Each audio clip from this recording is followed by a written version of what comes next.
roll it up on the board. Basically, it goes like this. You can imagine this being 4 bars if the keyword is to your liking. But even if you're not kind of comfortable if the keyword is to your liking. But even if you're not kind of comfortable. Okay, wait for it to come to the end again. And start it off. 3, 4, 1, 2, 3.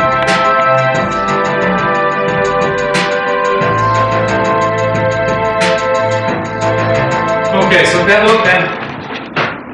Now I went a little bit over at the end and the playing is a little bit bandy, but I can fix it up just by dragging things backwards and forwards. So there I have, there's my E for 2 bars, D for half a bar, C for half a bar, and E for a bar.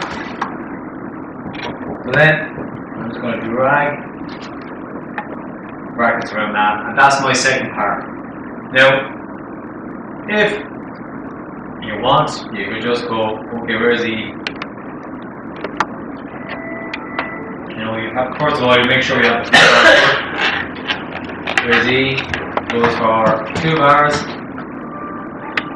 There's D. There's C. And there's E again. You know, that's, you can do it that way if you want. But getting used to actually playing it in is kind of a nicer exercise, just to kind of get used to things. Delete these other chords here because I don't need them. And just wait down. Sorry.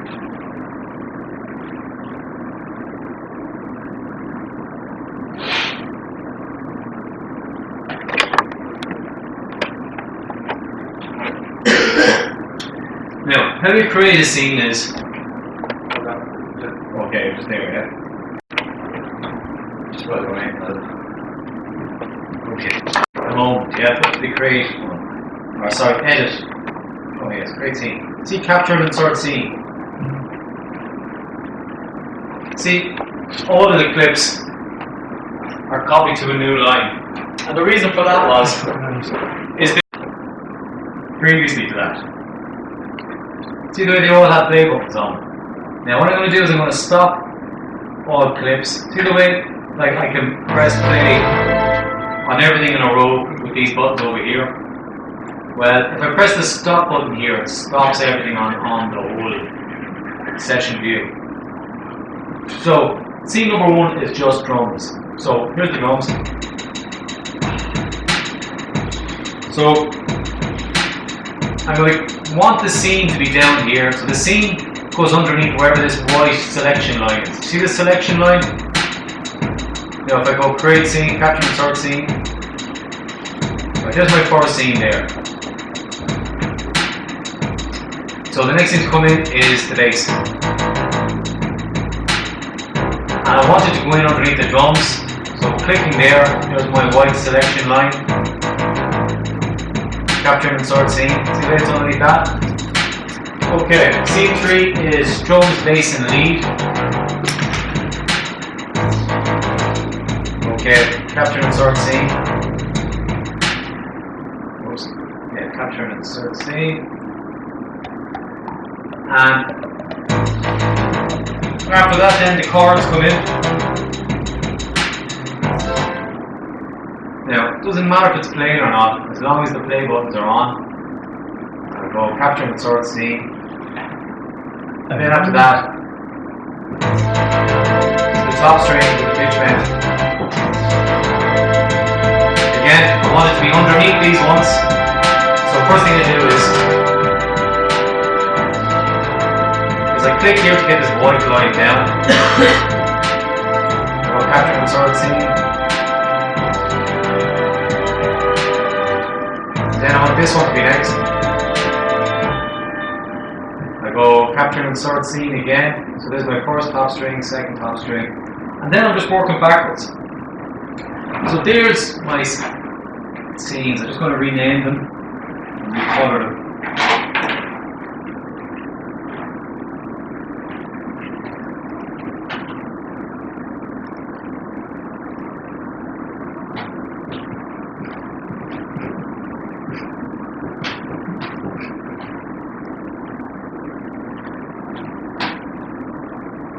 You don't have to rename yours.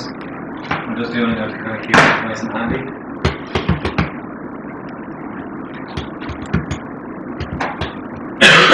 And just color them so we can see that these are different to the ones around them.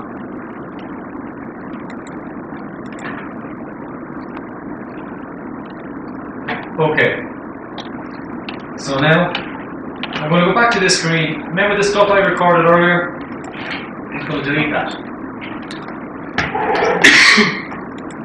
I make sure that I'm now 111. Press record here, and then I start playing through.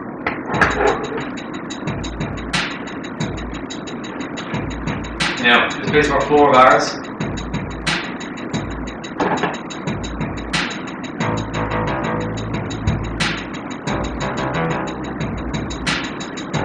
Okay, this one cycle twice.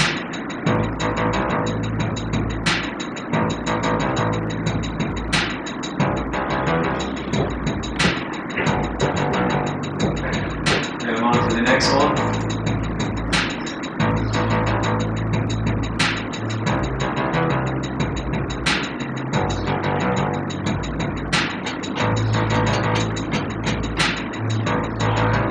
And wait for it to go around.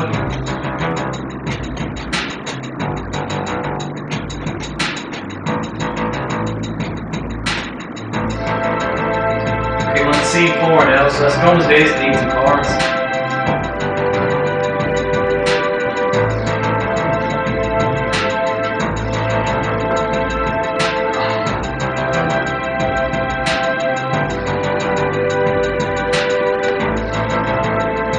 And the top string. Pitch and the off here.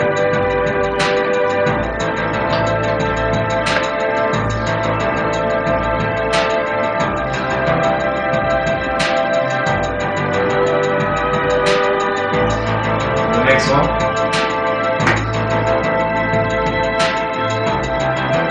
Okay, so leave this one played twice.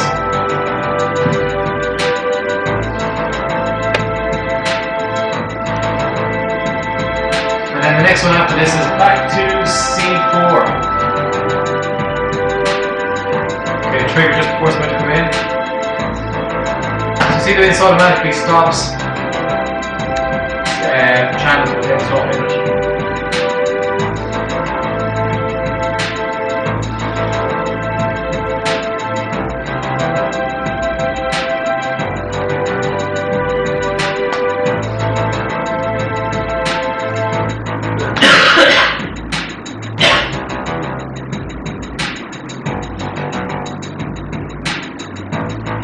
Once more.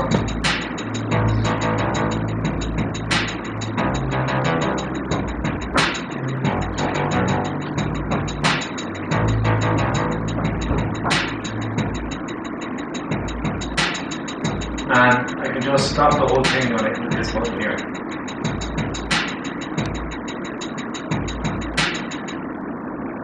And then go to the other screen. Now, Julie, you were asking me why was this on? Because see the way it's not playing, and there's nothing playing here. What you need to do is press this button, the back to arrangement button. See, it then comes back into the build, and then you can play it. Was that why you turned off that playback? What's that? Is that why you turned off the tick on the playback? Which thing on the playback? Sorry. Do you remember? Yeah, the other screen, I think. The recording, click on the recording. Oh yeah. Well, I just find like I prefer having this ready.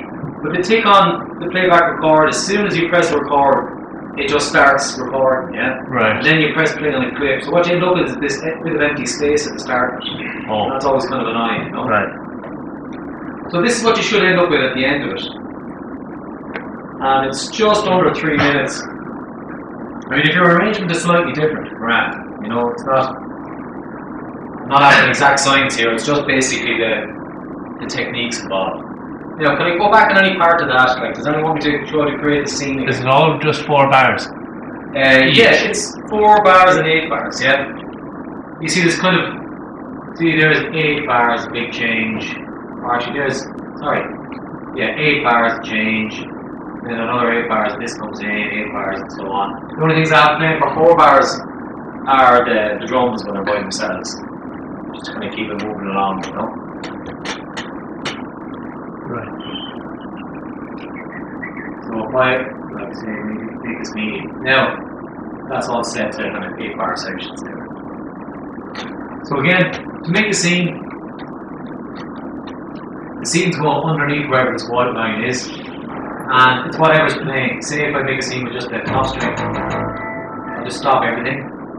So now to go back, I've stopped everything, this is all grayed out again. So if I wanted to scene with just those two things, here's the white line bar, and it goes underneath wherever the white line bar is. So then if you follow the instructions I have up on the board then for what the scenes are and get those scenes done, then you can I just need to get Julia's chords done. Oh yeah. So we just want to take a look at this for a second, Yeah. Mm-hmm. So if you have a look on your computer here, I'll just show you the chords. So you let it play twice. Yeah. Then, so like the drums, you let it play twice, then you put in something. Oh, 4 times, because the drums are only 1 bar long, so they're only 1, 2, 3, 4. So you leave that play 4 times, yeah, so that's 4 bars. Do you get me? Yeah. You know, and that snare only happens once per bar. So it's like you're listening to it for 4 then snares, and then same with the bass. Yeah. So you let it run through once. Yeah. Then you click in the next clip, or the next capture scene. No. Oh, you can actually. It doesn't matter when you're capturing the scenes as long as everything ends up in the right row. You know. Yeah, but what I mean is, series have scene 1. Yeah. And it's just the drums. Yeah. How long do you let it go? Or when you're recording into the other screen. Yeah. Or I'd say leave scene 1 play for 4 bars. Yeah. So and you can see the clock face on scene on the drum zone. Yeah. See, there's a 5 next to it, yeah? Yeah. So you can just leave that count up to 4 and then trigger your next scene. The scene with the bass and the drums on it. Do you get me? Here, I'll just show you up on the projector. Sorry about this. Oh no, you're grand. So, we have a scene with just the drums on it, yeah? Yeah. And it just goes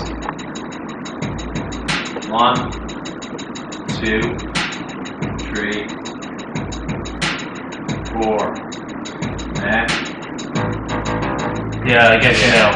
But it doesn't matter when you're assembling the scenes, it doesn't matter if you stop it and start it or whatever. Just as long as you have the things playing together, you press capture and insert scene, they end up on the same row. Okay. And then you can worry about getting it all the time and right when you're actually triggering the scenes into the other, or into the other screen. So you're letting each scene, you're letting that go for 4. Well, actually just this one. This one goes for 4, these ones go for 8. Because, see the way this is like 4 bars long? Yes. So you leave that play twice. Oh, I get you now. Yeah. Alright, thanks. The only reason the drums one is shorter is just because there's not much happening. Yeah. You know. Just get this back to where it should be.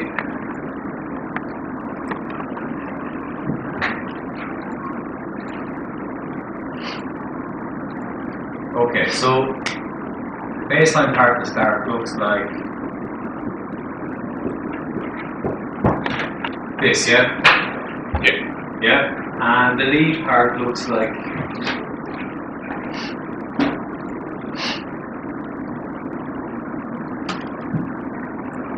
that. So, Mine's even smaller. should we just 1 bar? Is it a bar? Say 1 and then down here. Or it's just short down. Can we just zoom in or?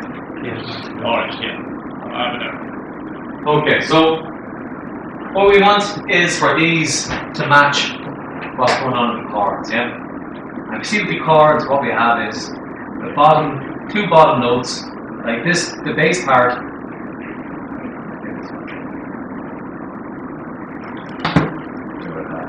See the bass part here we have A, C. That works out well for A and C, yeah? Yep.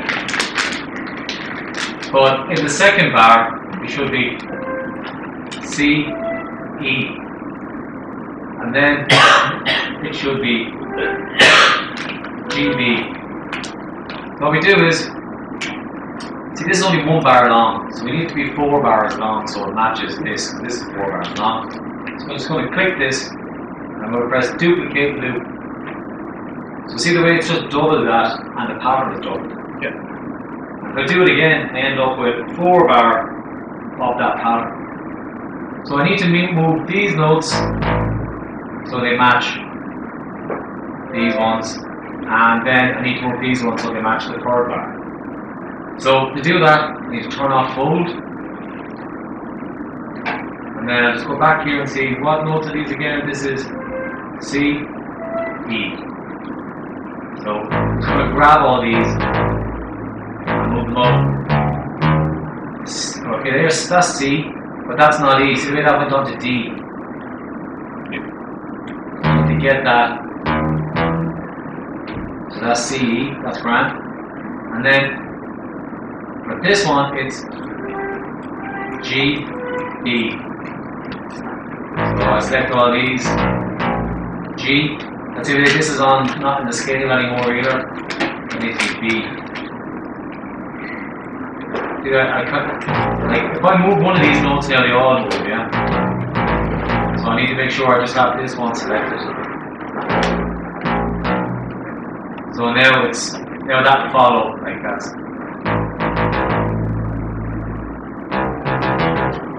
Okay, so that's that part done. Julie, did you get that? Yeah. So with the lead, it's the same but simpler. I just press duplicate loop again and again. And this follows the bottom note of the chord. So it's A, C, G, A. So take hold of it. So A is fine. A, C, G, A. So that's that part done then. Okay, I'm going to take my break now. If you want to take your.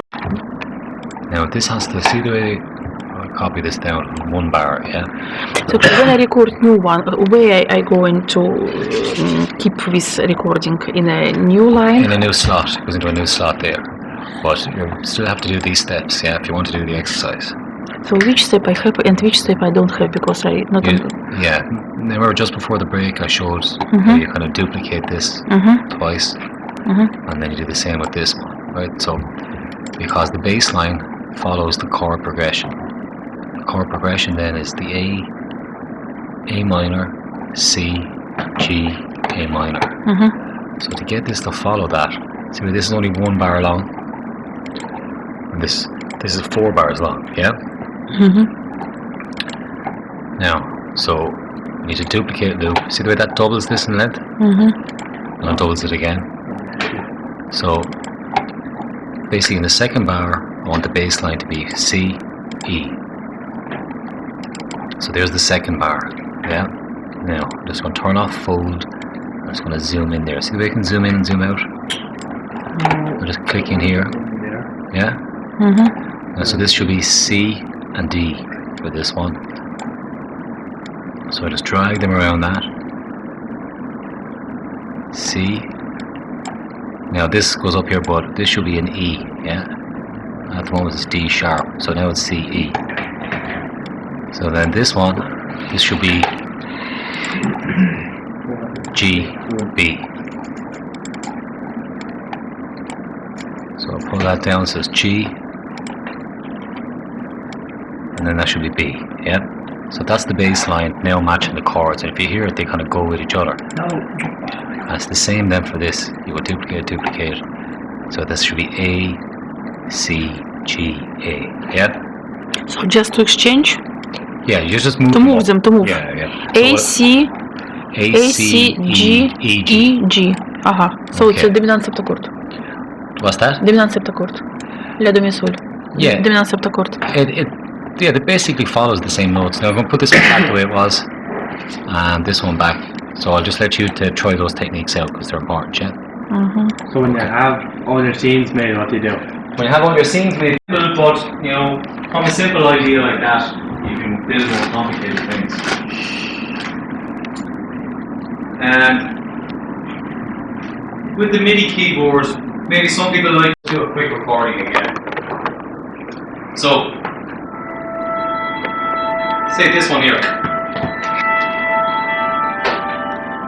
Oh, does it? Yeah. 1, 2, 3, 4, 5, 6, 7,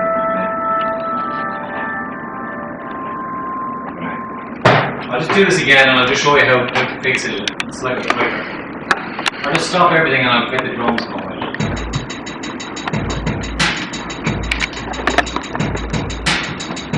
Okay.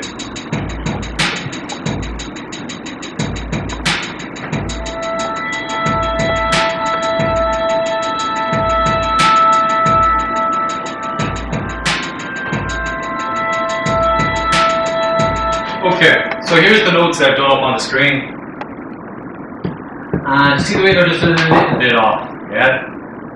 Now I could fix them all manually, or I can select them all and use this quantize function. If I get it over here, just have a look at the notes and zoom in a bit better. So you can kind of see them a bit more clearly. Quantize, see the way that they all just slot into place.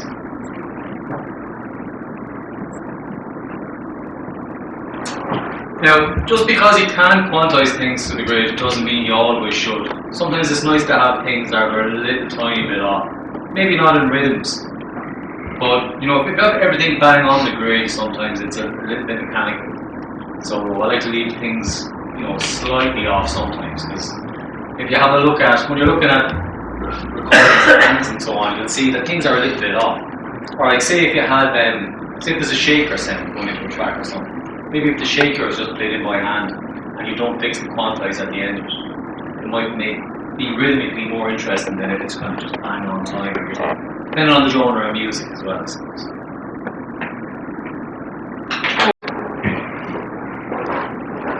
I think I kind of explained some of this to you earlier on in the year, but let's just remind you all.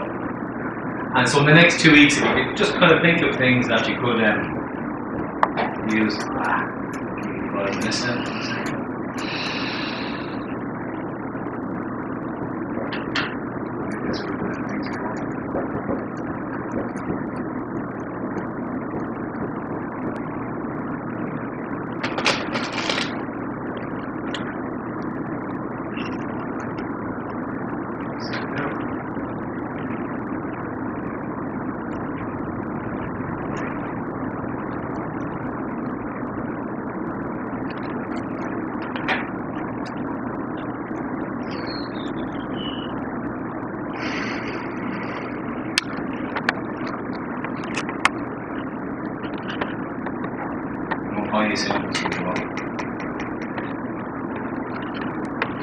So how did you say, do you know the packs that I kind of, I moved over onto the thing? How did you say you got that into Ableton? Just click and drag? Just click and drag and Ableton do the rest. Right. See if it's still happening. No.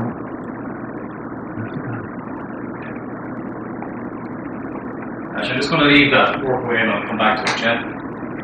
It's just such a big way. So that's sampling. I'll explain what it is in a minute.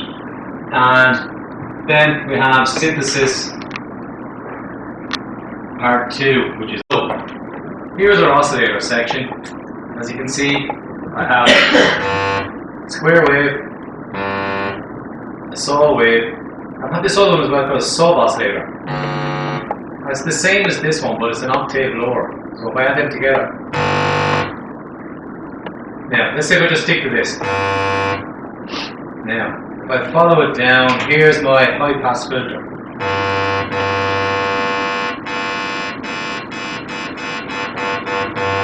Not very good for bass, so I'm not going to use it in this patch. Here's, put that down for a second. Here's my low pass filter.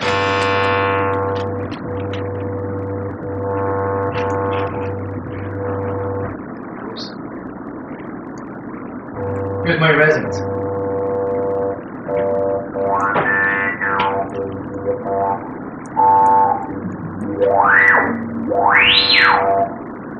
Right, you can probably recognize the sound of that kind of resonance there.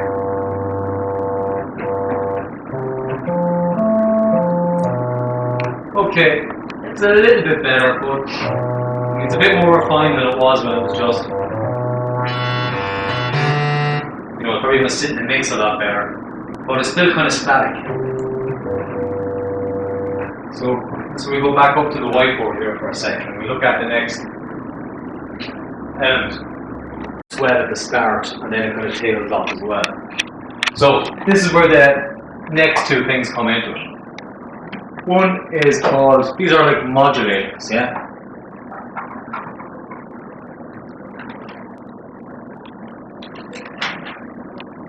And there's, yeah. And attack and decay are kind of measured.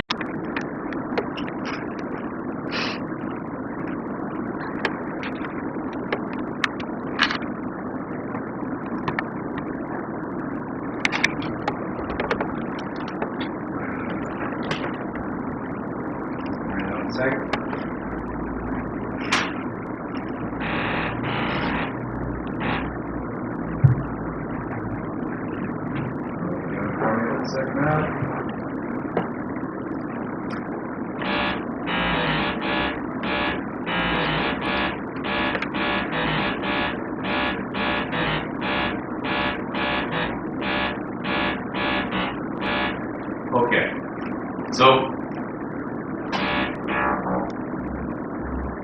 then the frequency is down. So this is the way I want the body of the sound to sound, something like that. You know, I'm going to bring this down here, it doesn't change anything. So watch when I add up the decay.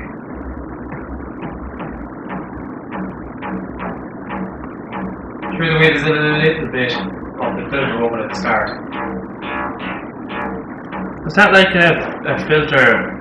If you turn it down, it gets deeper and deeper and deeper, and if you turn it up, it kind of gets real thinny. Well, it gets real bright, yeah. That's what's happening here. I have one of those on my decks. You turn it down, and it brings it kind of really, really deep. It's exactly the same type of thing. Oh, so the filter or the envelope.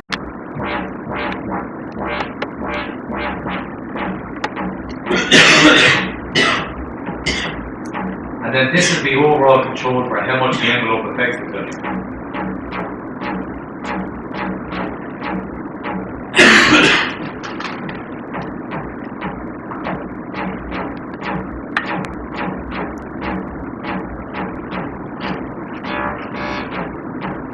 Now, let's say I want to do a string sound. And remember I said the saw is good for strings. Stick with the A minor here. What was it? A, C, E, right?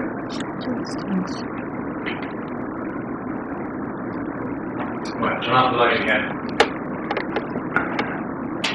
Right, so. Okay, so here's the sawtooth by itself. Right, it sounds pretty woeful. Well, let's get the high pass filter to get rid of some of the bass. Now, I'm going to bring this envelope all the way down because you're going to use it in a minute.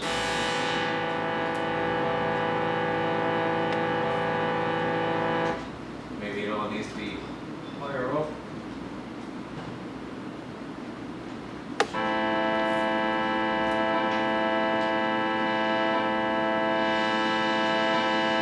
So maybe I can start using the envelope now.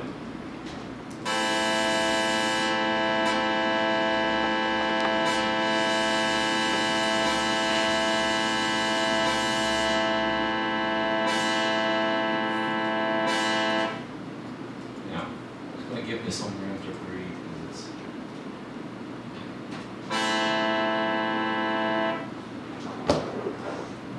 Patterns here, we can actually hear what's on. oh, excuse me.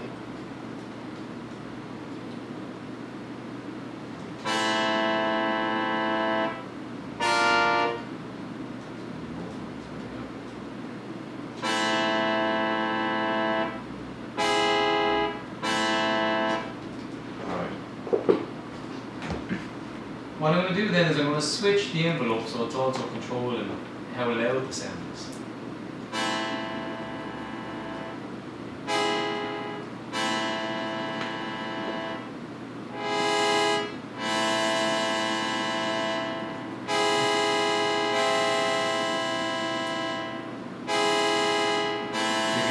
release. If I take the release down to nothing,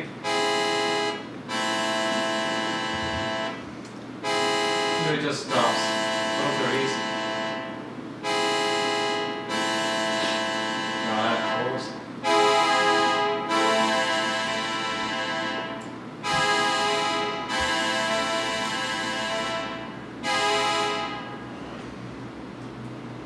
Now, the next thing we need to look at just before we finish tonight, and I'll go back over all this again when I introduce it again.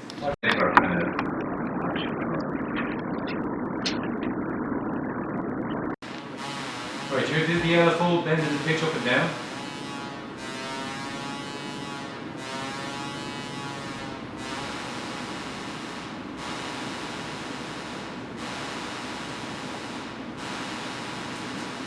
Now, that sounds probably pretty unusable, but if I have just a touch of it,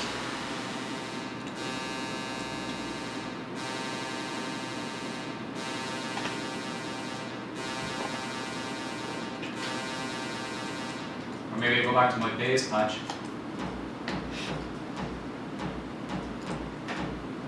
and send it to the filter instead.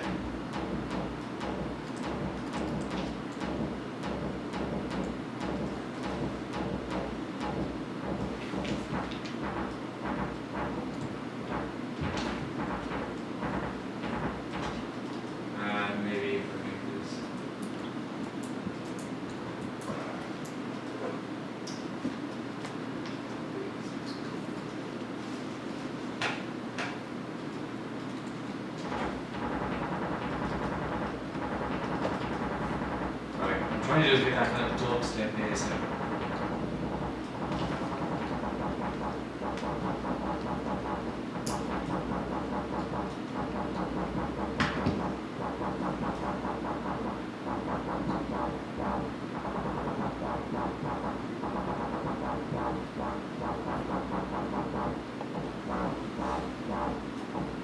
Okay, so it's that kind of dubstep wall. Yeah, we can hear what the LFO is doing, yeah? Now if we go back to, say, the saw, through the way that little bit of pitch bend creates a nice little wobble in the strings.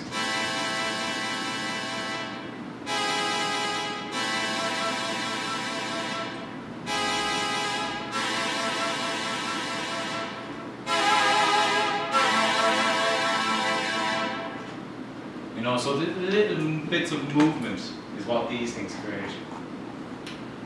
Now the temptation when you're using these things first is to just pile them all on in. But it's kind of like, that's kind of like cooking and just grabbing it. Like say there's plugins. See plugins there? Yeah. Like there's lots of different things, like say if you wanted a different reverb. You can get like, good way you have controllers. Yeah? Yeah. You can get stuff like that, can't you? As like a small controller, as a plug-in, an actual plug-in. As in to control things inside live. Yeah, as in like this. This is like a physical thing. Physical synth. Oh yeah, well that's kind of what the Tal Uno is, if you think about it. Right, look, that's one of live synths. As you can see, it's a fairly complicated beast. Here's the envelopes. As you can see, the envelopes are a lot easier to understand because you can see the shape. It's going to impact on the sound. But there's just too many functions there for me to explain. Whereas if you get used to the Tal Uno, you'll understand oscillators, LFOs, there's the LFO up there, envelopes and so on. And then it's just a matter of finding what you're looking for in things like operator and analog. Now operator is slightly different because it can do another type of synthesis called FM synthesis. But that's what I'll be looking at in the synthesis part 2. Frequency. The FM. It's called frequency modulation synthesis. Yeah. It gives you a slightly different type of sound, but I don't want to do that at the same time as subtractive synthesis because the ideas are just getting confused. Any questions on